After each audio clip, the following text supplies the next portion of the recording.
and welcome to the video. As you can see, we're in the woodland for a little bit of macro photography. But before we get into that, I just want to talk about gadgets, because in my early days of photography I tended to buy gadgets, and back in the day it used to be a case of reading a magazine article and you'd see something and they would say, this is fantastic, it's going to do your photography the world of good, buy it. And you'd go out and buy it and you'd use it for a week or so, and yeah, it wasn't as good as you thought it was going to be, so it ends up in the cupboard. And nowadays we get social media that presents these products to us. We get vloggers on YouTube telling us how wonderful these products are. Now, over time I've resisted buying all these wonderful gadgets, and what I tend to do now is buy things that are more practical, that solve a problem, and that's something I've done recently. So for 6 months now I've been using the 100 to 400mm lens. Fantastic lens, superb quality, but I have had a bit of a battle with it. So when it sits on the ball head on my tripod, it tends to do this. So when you frame up a shot, you undo the ball head, line up where you want the shot to be, tighten the ball head, and the lens tends to drop down like that. So you have to undo it again, reframe, tighten it up, and hope that it stays in the position you want it to stay. And I've been fighting with that for the past 6 months, and it really has been a growing faff. So what I decided to do was buy one of these, a geared head. Now this has solved the problem. So you could call it a gadget, but it's a gadget that solved a problem. And I chose this K&F version for 2 reasons, well 3 reasons actually. I've seen quite a few savvy photographers using these on the tripod. I got a good deal on it at the recent K&F promotion, and this has solved my problem. When the 100 to 400 now is perched on this, everything is rock steady. Now I swore I'd never buy a geared head because I said it would slow me down, but this geared head, probably like others, has what we'll call express knobs, and the express knobs allow you to make big adjustments, and the other knobs you make smaller adjustments. So if you're using a long telephoto lens, you can make those small adjustments. If you're using a wider lens, you can make the bigger adjustments that you sometimes need. So that's solved a problem. It's not a gadget, it's going to do a superb job. Now, in this cupboard at home that's got all these things I've bought over the years, I've got one of these, and it's a ring flash. And this is one of these things that I bought, that I saw on a magazine article, and I thought, oh yeah, I've got to have one of them. Brilliant. And probably used it for a week or two. I probably used it for some close-up products, for stock images, for my stock photography, and then put it away in the cupboard and never used it again. And when I first got this, it was great because I thought, wow, I'm CSI now, because this is what you see CSI using on the cameras when they're at a crime scene, when they're photographing a body parts.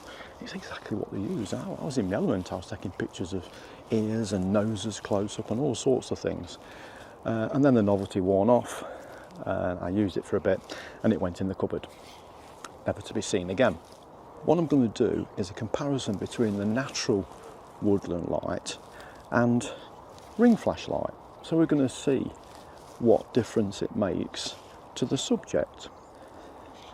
Now, you do see in videos photographers putting some light into the scene with macro photography, and there's nothing wrong with it.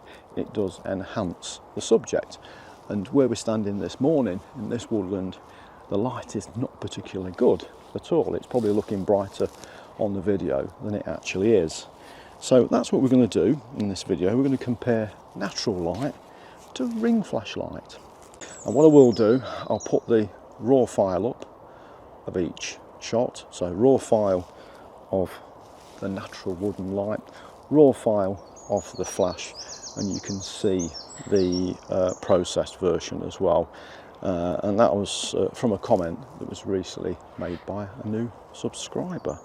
So we need to find a few subjects, and just one thing to note about this woodland, maybe not the area we're currently in, but it's very lush. Everything is still very lush green, and it's the 22nd of July today, and because we've had lots of rain recently, everything is staying lush green, and that's a worry for autumn. Are we going to have a very delayed, slow autumn? I hope not. I really hope not. So let's get set up. Oh, I need to mention something else. So this ring flash attaches to the lens with a filter adapter. The only filter adapter I've got for it is 67mm, and that fits this Sigma lens here. So it's a Sigma 105 f2.8 macro lens. So I've had to bring this out of retirement this morning because my preference for macro photography is the Nikon 60mm. So this lens has never been on the Nikon D850. It's only ever been on the Nikon D700. That's how long I've had it. So we've bought this out of retirement. So we're going to use this lens and see what we can get. That's express knobs, and that is the slow knob. Slow knob and express knobs going to do a great job. There is a very, very slight breeze. It's not even a breeze, it's just a whisper of wind blowing. So let me put the video on of the subject.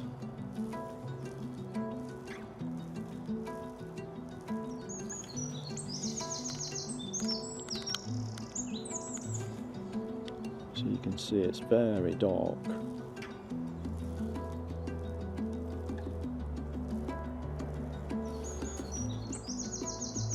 Okay, just a simple fern then for this first shot, demonstration shot.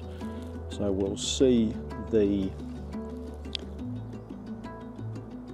woodland light first, and then we'll look at the flash version as well. The wind was catching the subject there, so it was very difficult to take. Looking at the pictures on the camera, I think I like the flash version, but let's have a look at the processed images and see how they've come out. And we'll go off around this woodland and find some more subjects. I did actually take another fern as well, so you can see another fern example following on from this shot.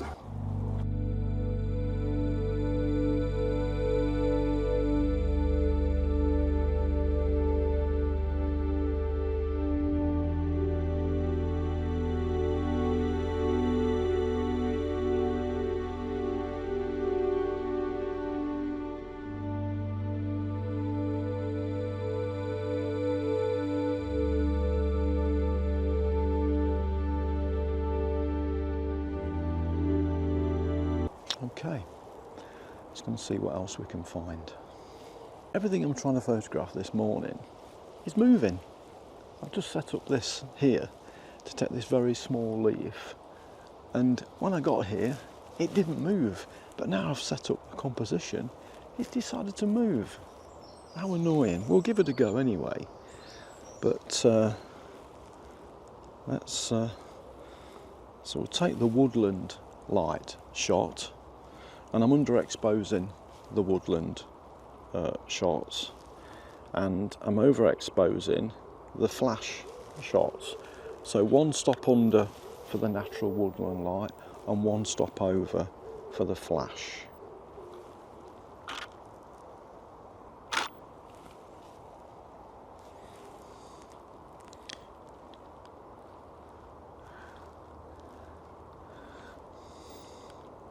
Tell you something, I'm liking the flash, I really am. It's making the background nice and dark, which is emphasising the subject I'm taking. But then looking at the woodland light one, that's also nice as well. This is going to be a dilemma to choose which I prefer.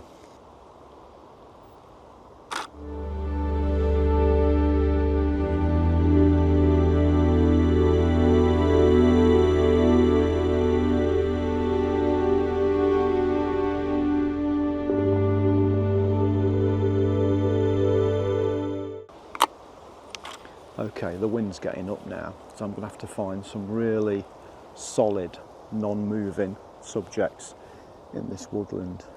And I might have to try some tree bark, yeah? Let's find some tree bark, close up of some tree bark. Well, what about this bit here? This is not too far away, is it? Let's have a look at that.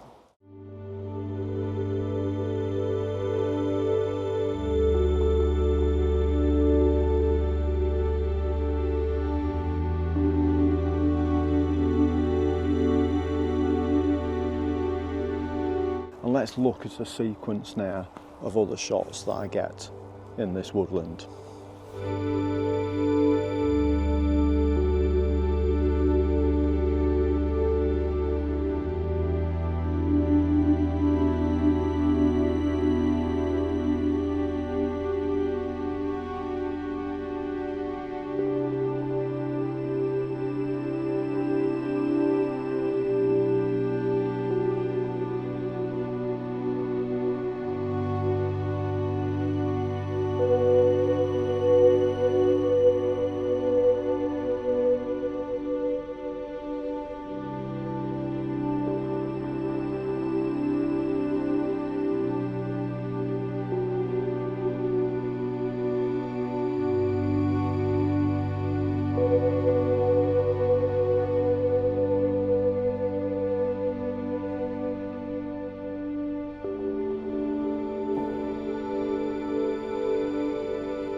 Okay, I think that's enough images for this morning. We'll go back to the computer now. Having seen all the images, I just want to dissect one or two and just come to maybe some sort of conclusion. So let's go back to the computer and we'll have a coffee. Okay, for me that was quite an interesting exercise and I learnt quite a bit from it. And I suppose the main thing was this ring flash, and at the start of the video we was in a very dark area of the woodland, so we did need some additional light. And yeah, I liked some of the shots that this produced, but I didn't like all the shots that this produced. So I think in summary, for macro woodland photography, this is going to be going back in the cupboard. It's very bulky to carry around, very bulky. And yeah, so this is going back in the cupboard. And I think for moving forward, when I am out in woodland and I do need an additional light source, I'll be looking at something like this. So there's a lot of portable lighting units out there in the marketplace, and I think portable is the word we need to focus on here. And yeah, smaller the better, just to cast some light on those macro subjects. And probably later in the year I'll look at what's out there, unless you, the audience, use something, a light source that you find very portable and very effective. Pop that in the comments below. So a mixed bag of results. I think in summary, I prefer natural light, and certainly in this shot here, the natural light really worked. As we got into the open, the sun popped out in this shot, and you can see how nice the light is against what the ring flash has done, which is really just filled in the shadows, and that shot looks very flat against the natural light. So for me, natural light wins, but a small portable light source would be useful in the circumstances where we find ourselves in the darkness of a secluded woodland. So something else I learnt making this vlog was about this Sigma lens. It is very, very sharp, particularly when it's bolted onto the Nikon D850. So maybe we bring this out of retirement and start to use it for macro photography. And maybe I need to do a comparison with the Nikon 60mm and see which delivers the best results. One's 105mm and the other one is 60mm, so two different focal lengths. But yeah, I think they're worth testing side by side just to see which gives the best results. So that's for a future vlog. Okay, that's it for this video. Hope you found that interesting. As I said, pop a comment in if you use a particular portable light source in macro photography, then let me know in the comments what you use. I think it's always useful to listen to real people's feedback on kit, as opposed to reading some of these reviews that yeah, when they start with the words "it's brilliant," you kind of get suspicious. So thank you for watching. Like and subscribe, pop that comment in the bottom, and I'll see you later on the next one.